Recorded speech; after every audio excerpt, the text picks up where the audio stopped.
მოგესალმებით. დღეს ვისაუბრებთ გალაქტიონის ფაქსიმილეების კომპლექსური კვლევის შესახებ, რომელიც დაგვეხმარა ხელნაწერთა დათარიღებაში. გალაქტიონ ტაბიძის ხელნაწერთა გრაფემატული კვლევა რამდენიმე ეტაპს ითვალისწინებდა. გალაქტიონ ტაბიძის ხელნაწერთა კორპუსი სასონიშანთა მოხაზულობების ვარიანტული ბაზების შექმნას, წლების მიხედვით მათთვის დამახასიათებელი ნიშან-თვისებების გამოკვეთას, გადაბმების სპეციფიკის ანალიზს, ფაქსიმილეთა გრაფემატულ ანალიზს, თითოეული ასონიშნის კოდირებას, გრაფემის ერთეულის მოხაზულობის განვითარების ყველა ეტაპის წარმოჩენას წლების მიხედვით და საბოლოოდ ასეთი კომპლექსური ანალიზით უთარიღო ტექსტების დათარიღებას. ახლა ვისაუბროთ ფაქსიმილებზე. პოეტის არქივში დაცული ხელმოწერები შედგენილობის თვალსაზრისით სხვადასხვა სახისაა. გვხვდება სახელი და გვარი სრულად, როგორც ხედავთ.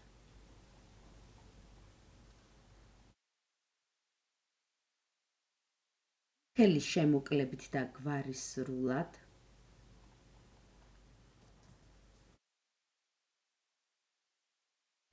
სახელის ინიციალი და გვარის სრულად.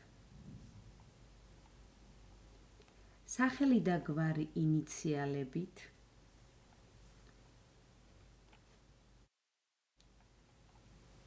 მხოლოდ სახელი.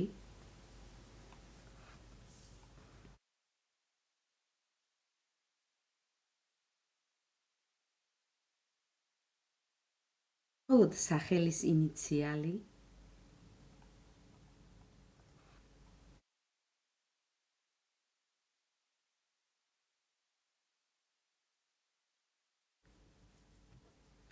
სახელის ინიციალი და გვარი, რომელიც ყველაზე ხშირად გვხვდება და რომელმაც წლების მიხედვით ყველაზე ბევრი ვარიაცია შემოგვთავაზა.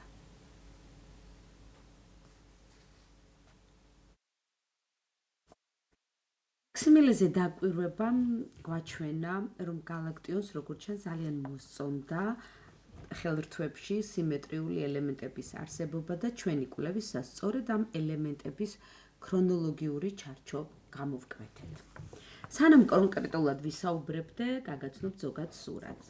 1910 წლიდან გალაქტიონი იწყებს სახელისა და გვარის ინიციალებისთვის მუქი ჰორიზონტალური ხაზების დამატებას, რომ სიმეტრია აღქმადი იყოს.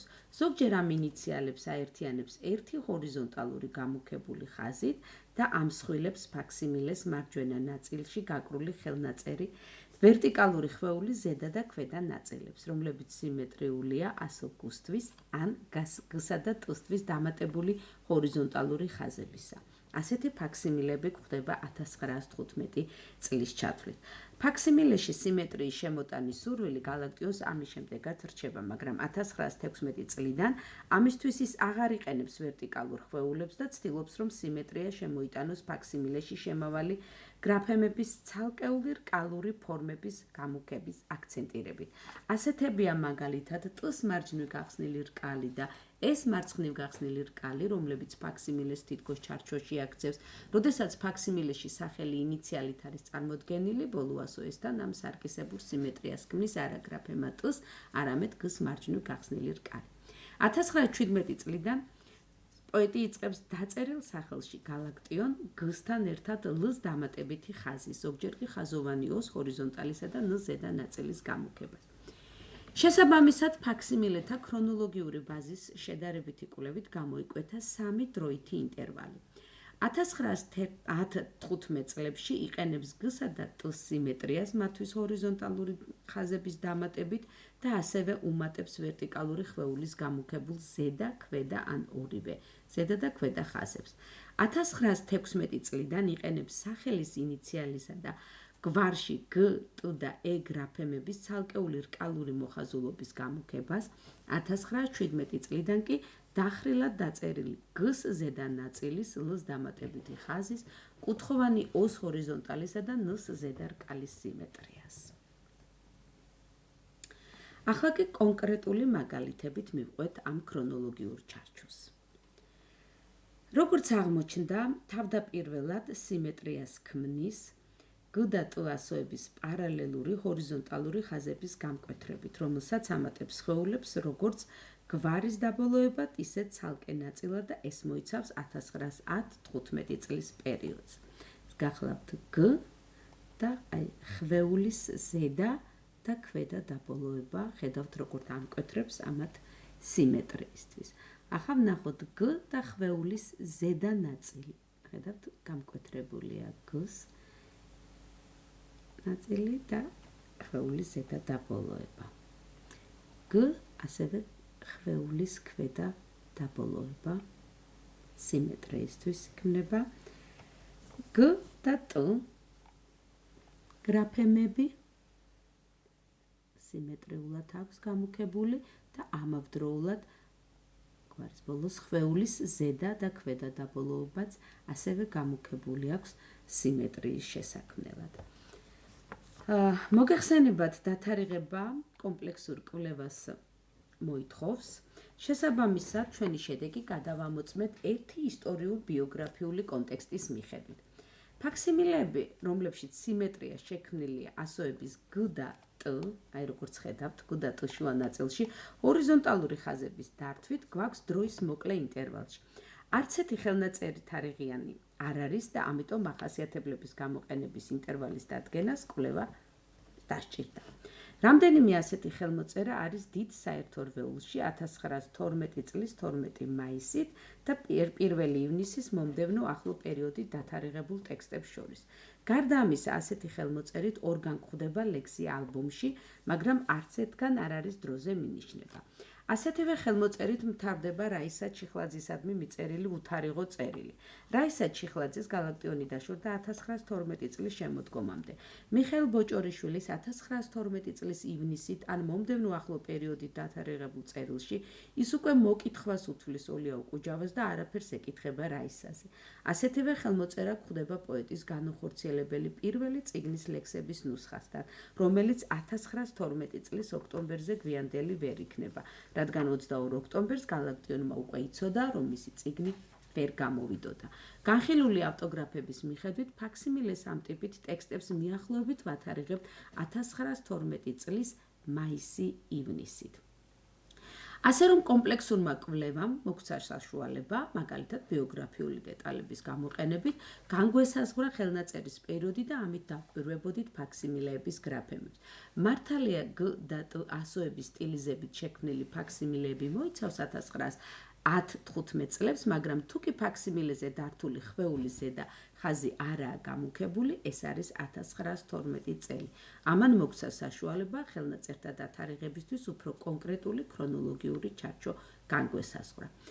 რაც შეეხება შემდგომ პერიოდს, კვლევამ გამოკვეთა, რომ 1916 წლიდან ბოლომდე ფაქსიმილეზე მუშაობისას ავტორი ამკვეთრებს მხოლოდ ასოებს. 1916, 17 და 19 წლებში ერთეული შემთხვევები გვხვდება, 1921 წლიდან კი იწყებს ასოთა გამკვეთრებას. G, L-ს ზედა ხაზი, T, N და ზოგჯერ 20. მათ შორის G, L-ს ზედა ელემენტი და N. აი დააკვირდით, პირველ შემთხვევაში N-ს ზედა მოხრილი ნაწილია გამკვეთრებული, მეორე შემთხვევაში ქვედა შეერთების ნაწილი, რომელსაც გამკვეთრებით სიმრგვალე დაუკარგა. აი ამ ნაწილზე ვსაუბრობ, ხოლო რაც შეეხება გამკვეთრებულია G, გამკვეთრებულია L ზედა ნაწილი და გამკვეთრებულია N. ოღონდ პირველ შემთხვევაში N-ს ზედა მოხრილი ნაწილია გამკვეთრებული, ხოლო მეორე ხელმოწერისას ქვედა შეერთების ნაწილი. G-სა და L ზედა ელემენტი, ხედავთ გამკვეთრებას. G-სა და L ზედა ელემენტს ასევე ამატებს T-ს გამკვეთრებას. აი G, L და გამკვეთრებული T. და ხშირად ხდება აი T და E გამკვეთრებული. G, L ზედა ელემენტი, N და 20. აი 20 გამკვეთრებულია და 20 გამკვეთრებულია. ციც 20 გამკვეთრებულია, L-ს და G-ს გამკვეთრებულია.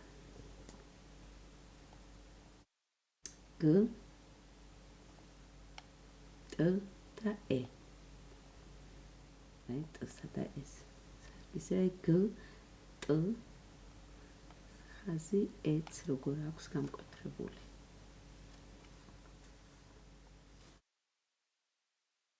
ფაქსიმილეთა სტილურ სახესხვაობებზე დაკვირვებისა და გრაფემატული ანალიზის საფუძველზე დათარიღებისათვის გამოვიყენეთ მიღებული დასკვნა, რომ გალაქტიონი 1910-15 წლებში ამკვეთრებს გ და ტ ასოებს და ფაქსიმილეს დაბოლოებას დართულ ზედა და ქვედა ჰორიზონტალურ ხაზებს, ხოლო 16 წლიდან გარკვეულად ცვლის დამოკიდებულებას არ იყენებს პარალელურ ხაზებს და ამკვეთრებს მხოლოდ ასოებს, აი როგორც გაჩვენეთ. ძირითადად გს, ლ-ზე და ხაზ, ტ, ν ასოებსა და ზოგჯერ ოს-საც. 16-19 წლებში ამის ერთეული შემთხვევები გვაქვს, როგორც გითხარით, ძირითადად კი ამ ტიპის მუშაობას იწყებს 22 წლიდან და აგრძელებს ბოლომდე. 1958 წელსაც გვხვდება სტილიზებული ასოები. ფაქსიმილეს ანალიზის ამ ქრონოლოგიურმა ჩარჩომ და ასევე კვლევისას გამოკვეთილმა სხვა გრაფემატულმა თავისებურებებმა საშუალება მოგვცა დაგვეთარიღებინა დაუთარიღებელი ხელნაწერები. გრაფემატული კვლევა ქმნის იმ საფუძველს, რომელიც ხელნაწერთა შინაარსის, სტრუქტურისა და ისტორიული მნიშვნელობის სიღრმისეული ანალიზისთვისაა აუცილებელი. ერთი მწერლის ნაწერების გრაფემატული კვლევებით დათარიღება კი არა მხოლოდ ქრონოლოგიურ თანმიმდევრობას აღადგენს, არამედ მწერლის შემოქმედებითი გზის, წერის სტილის განვითარებისა და კონტექსტის გაგების შესაძლებლობას განაპირობებს. სწორედ ამიტომ იძლევა გრაფემატული კვლევები იმის მყარ საფუძველს, რომ მიღებული დასკვნა იყოს არგუმენტირებულად დასაბუთებული და არა ჰიპოთეზური.